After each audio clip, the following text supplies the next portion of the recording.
Hello friends, वर्ष रेसिपीजमध्ये तुमचं मनापासून स्वागत करते. तर बऱ्याच वेळेला बघा, आता मेथीची भाजी आपण बनवतो. मेथीची भाजी काही वेळेला बघा कडू लागते खाताना किंवा शिजवल्यानंतर फार कमी होते, तर सगळ्यांना पुरेशी होत नाही. तर आज मी तुम्हाला माझ्या पद्धतीने मेथीची भाजी दाखवते. एकदा नक्की करून बघा. एक सोडून 2 चपात्या खाल बघा आणि कधीच मेथीची भाजी कडू होणार नाही. त्यासाठी बघा इथे एक कढई घेतली. कढईमध्ये 2 ते 3 चमचे तेल घालायचं. तेल कडकडीत गरम करून घ्यायचं. त्यामध्ये अर्धा चमचा जिरी, अर्धा चमचा मोहरी टाकायची. ती छान तडतडू द्यायची. त्यानंतर बारीक चिरलेली हिरवी मिरची आणि गावठी बारीक लसूण घ्यायच्या, लसणाच्या पाकळ्या त्या अशा अर्ध्याला कापून घ्यायच्या किंवा तुम्ही खूप बारीक असतील तर अख्ख्याही घेऊ शकता.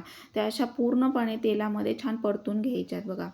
फोडणी छान तयार करून घ्यायची आणि त्यामध्ये बघा आता ही एक वस्तू म्हटलं तर कांदा हे 2 मीडियम साईजचे घ्यायचे. त्याची साल काढून ते स्वच्छ धुवून घेतले. बारीक चॉपरमध्ये बारीक करून घेतले. तुम्ही हवं तर खूप बारीक चिरून घ्यायचा आहे कांदा.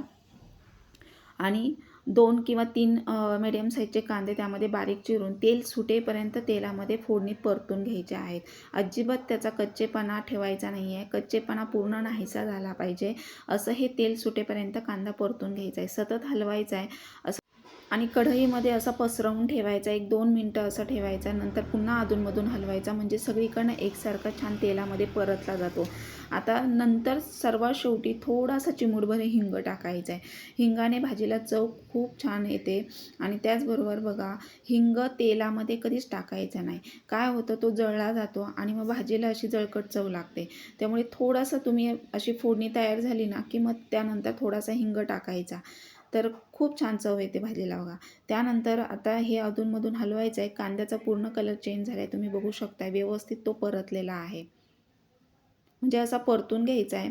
त्यानंतर आपण जी मेथीची भाजी निवडून घेतलेली ती स्वच्छ 4 ते 5 पाण्याने धुवायची. बऱ्याच वेळेला आता पावसाळी दिवस आहे, माती वगैरे राहते, त्यामुळे 4 ते 5 पाण्याखाली स्वच्छ धुवून घ्यायची आणि नंतर ती मेथी त्यामध्ये मिक्स करून घ्यायची आहे.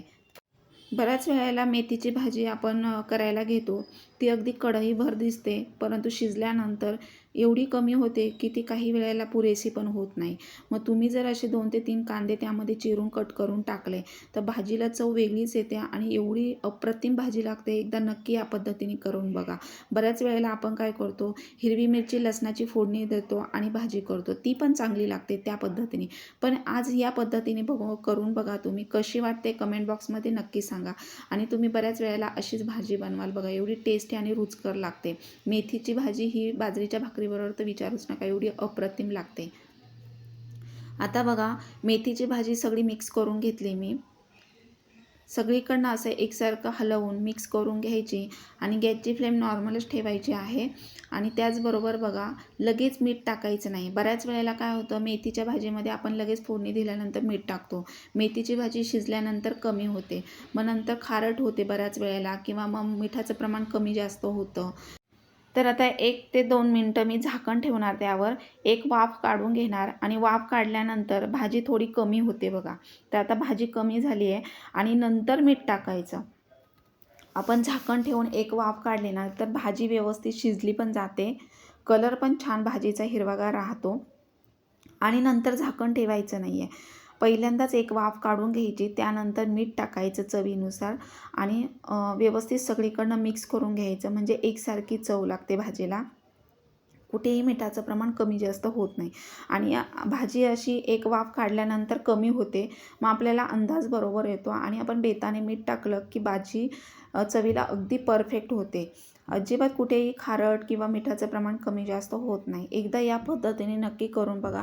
जे कोणी नवीन शिकणाऱ्या अनमॅरिड मुली असतात तर बऱ्याच वेळेला काही वेळेला भाजी कशी शिजवायची किंवा कशा पद्धतीने करायची आयडिया नसतात, त्यावेळेला तुम्ही अशी ही भाजी शिजवून आणि अशा ह्या पद्धतीने करून बघा. आता तुम्ही बघताय की बघा गॅसची फ्लेम कमी ठेवायची आहे. अजिबात झाकण नंतर ठेवायचं नाही, नाहीतर पाणी सुटलं जातं आणि चव बिघडते. मग आता तशीच अशी चटपटीत भाजी झाली पाहिजे आणि सर्वात शेवटी शिजत आल्यानंतर अगदी जाडसर शेंगदाण्याचा कूट टाकायचा आहे.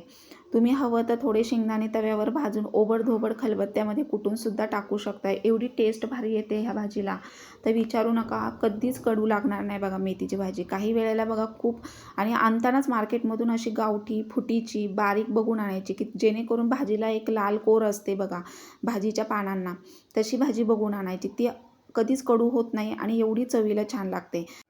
आणि बघा भाजी ही 2 प्रकारची भेटते. काहींना माहीतही नसेल, की एक गावरान आणि एक इलायती असते बघा.